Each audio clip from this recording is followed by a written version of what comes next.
And with that, I'm going to hand over to Brian Winn. Thanks, Eric. And I can't echo enough the importance of the components that he talked about with ensuring that you've got like the right message spread across the different platforms to ensure you've got a unique and consistent customer experience across the digital ecosystem. And so, as we dive deeply or further a little bit into specifically how we at Wells Fargo think about digital marketing and delivering exceptional omni-channel campaigns, spoiler alert, it starts and ends for us with the customer, as it should for everyone else. And so on the next slide, I've got a bit of a content heavy slide here. So I won't read through all of the specific dimensions or components of how we think about ensuring that our marketing strategy is connected. But again, focused on the customer, these 6 components of how we define what it is that we're doing, why we're doing it, how will we do it, and the outcome that we expect. Again, there is a deep level of intent and purpose, and we kind of obsess about each of these components to ensure that we get a solid customer experience that comes out of a new campaign or a new marketing program. But I will say that within each component, we always take and tie back to the customer, how we will stand out against our competitors, and how we will specifically, though, meet the needs and the wants of our customers in an authentic and humanistic way. And so the next slide is, focusing on our targeted audience. We design our target audience with a unique perspective of looking at offer differentiation and how will we be relevant from a message perspective, and ensuring that we are effective and efficient in reaching consumers in their channel preference. We can design the best product in the world, the best message in the world, but looking at that first chevron, evaluating the scale. And so we do deep analysis on what is the population, what's the demographic of the population, what are their financial services, their wants and needs, and can we profitably meet them? And if so, then how do we further define that in terms of their behavioral and psychographic behaviors? And so we layer on, if you will, so some might assert that demographics are dead, but they aren't. They essentially kind of give you an outline of your target. And then for a financial services company, it's incredibly important that we identify that first, but then ensure that we layer on their psychographic needs. And then do they have attributes that we can easily kind of parse out and say, yeah, we can target these and we can evolve these over time to consistently be relevant and meaningful to our customers.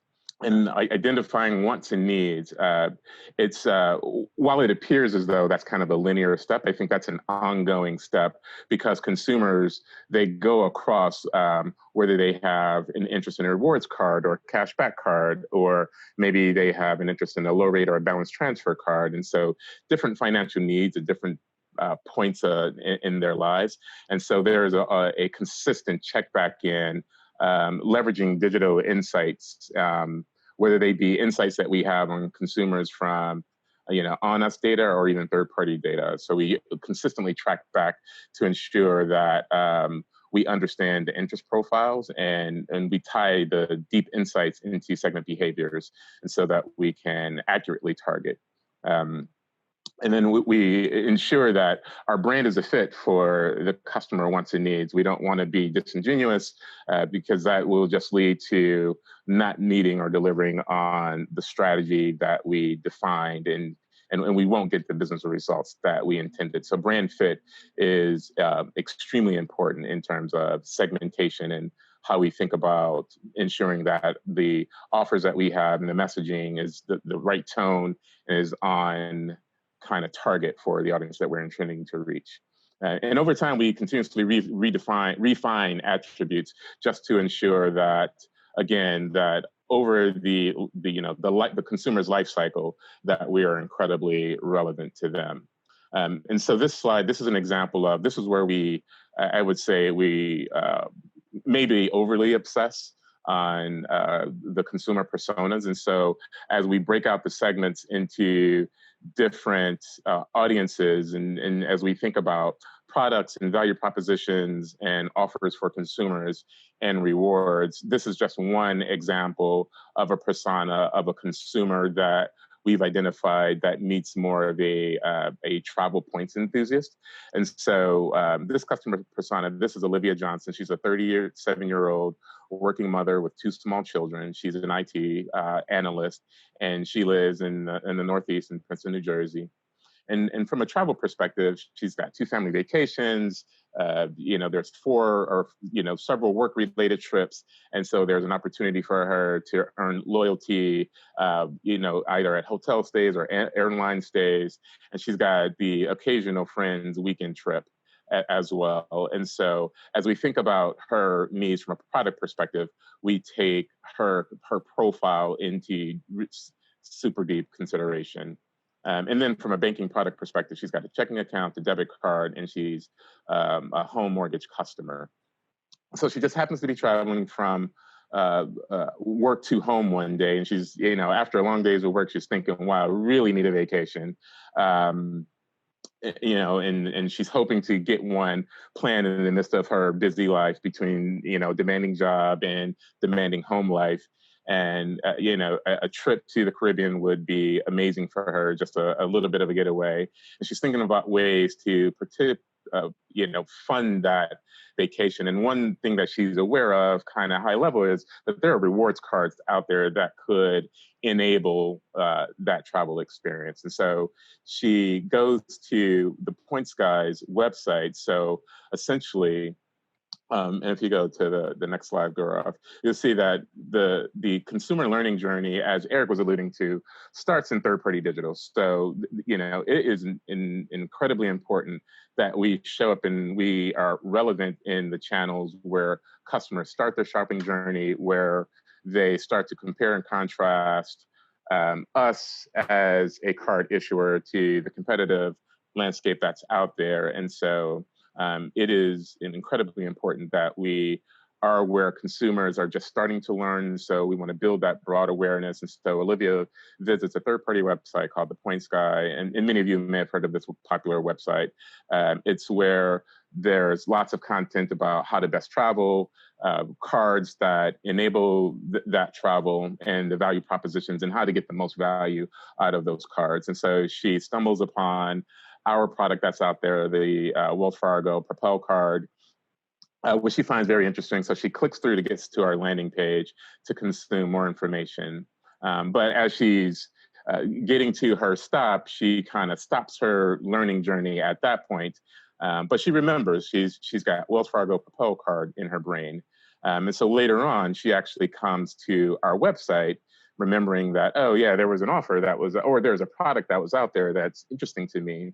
And so on the next slide, you'll see how we tie her third-party kind of learning experience, in that we know that she arrived on our landing page. And so we work to ensure that we are connecting all digital touch points, leveraging available MarTech and the latest and greatest kind of digital analytics tools.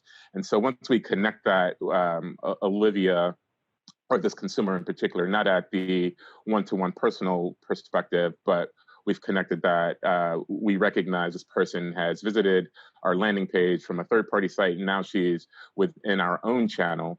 But we also had to do some deeper background work on her as well, being that she's an existing customer. So we connected her third-party kind of learning journey to, she's an existing customer, high-value customer, and through MarTech, whether it be our DMP and other data and insights and modeling that we are able to do, we determine that she is eligible for even a richer premium offer. So we present that to her when she gets to our authenticated site, and that is the motivation for her to click through and apply. Engagement starts at new account opening, and so the sales cycle isn't completed just because the consumer could, applied and they got approved for a card. It's always about what's that next best action for that customer to take to be further educated and provide deeper levels of awareness into our core card program. So we enable an interaction to go to our rewards platform, so she can immediately begin to learn how do points work for her. And so as we think about an omni-channel marketing campaign, connecting third-party digital to own channel digital, and then carrying that through to early month on book. So like her first, kind of engagement with us is now learning about rewards, which deeply ties to her original behavior, which is she wants to travel and she wants to leverage, points rewards to enable that feature. And so we do deep levels of analysis, like I was showing on the previous slide, with evaluating the scale and evaluating the wants and needs of consumers to ultimately get to a frictionless customer experience where we take the guesswork out of the customer and provide them with opportunities and insights to interact with us based off of their wants and needs. And so when we look at how we typically go to market, it's typically with a 360-degree marketing approach. Through the outline media strategy, ensuring that we are relevant at different stages of the funnel, whether it be awareness or driving consumers into consideration and intent, ultimately to conversion, is our overall goal. And then I just got to have an examples of media platforms that we would typically leverage depending on our overall campaign goals. So some of the channels, it's not all of, we know we don't drive like direct accounts in some of the channels. Paid social is a good example, or even programmatic display and addressable TV. But those are channels that are meant to ensure that we interject ourselves along the way of the consumer journey, so that consumers aren't just informed of our products. And so by the time they are ready to apply for a card, they have that, oh yeah, there's a product that I saw that's out there from Wells Fargo. And whether they come to our website or whether they go to a paid search engine, they may have in mind Wells Fargo credit card. It may not be the specific product, but the value of being relevant and present in channels along the consumer journey is invaluable, actually. And then I know that this funnel looks linear, so it looks like consumers go from awareness to intent and consideration to conversion, and that's not always the case. I think it's more of a loop or a journey. So we ensure that we have an effective media mix to capture where consumers are in their learning journey, and ensure that we're always present and relevant along the way. And along with that, how do we stand out against the competition? There are some key areas of focus. So again, this is more of a very dense, I would say content dense page, but I would just say areas of focus for us are the rich value. So and rich value could be, we're on par with certain components of the card program, but in more tangible value in areas that consumers can easily identify. And we bring that out in our messaging, we bring that out in the overall application experience so that we stand out. And again, it's critical for us to have a more connected approach. I think there have been times where we've even ourselves gotten caught up in silos, and the offline channel thinks about offline, and third-party digital thinks about third-party digital, and own channel teams think about own channel, and there's no connected experience. And so we obsess over connecting the journey just so we appear as one Wells Fargo to consumers across both digital and offline channels. And what that earns us is a superior customer experience, optimized investments, which is critical. If they're underperforming digital or offline channels, we look to optimize our mix to where we are driving the the performance according to our KPIs by each of the channels, and more engaged customers. So I think that is ultimately the holy grail, is really not just to drive conversions, but ultimately I find extreme satisfaction is when consumers get our products and they use them and they're happy with them.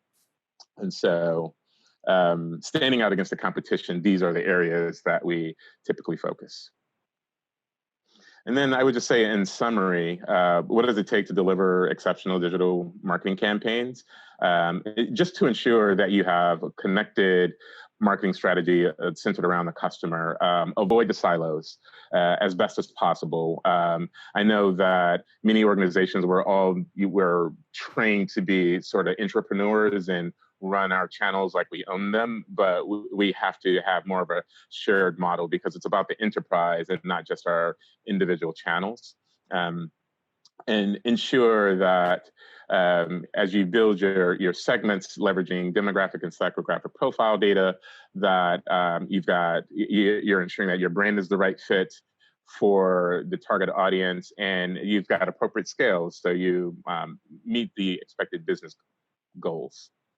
And standing out against the competition, we, again, obsess over that, because we know we have not only industry competition, but the outside of our vertical consumer experience expectations have been set. And so we know we have to have frictionless digital experiences. And the superior experience is actually table stakes. It's not something that we think about as an afterthought. And measure and optimize and iterate. If you're not measuring, you're not marketing.